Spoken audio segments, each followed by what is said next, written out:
মানব পাচারের অভিযোগে উত্তর 24 পরগনার বাগদা থেকে গ্রেপ্তার বিজেপির এক যুবনেতা। গ্রেপ্তার করল উত্তরপ্রদেশ পুলিশ।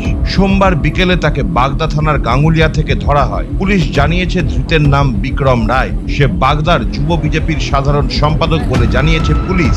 ধৃতকে উত্তরপ্রদেশ নিয়ে যাওয়ার জন্য বনগাঁ আদালতে তোলা হচ্ছে ট্রানজিট রিমান্ডের জন্য। ঘটনায় ছড়িয়েছে ব্যাপক চাঞ্চল্য। Bureau report, news square.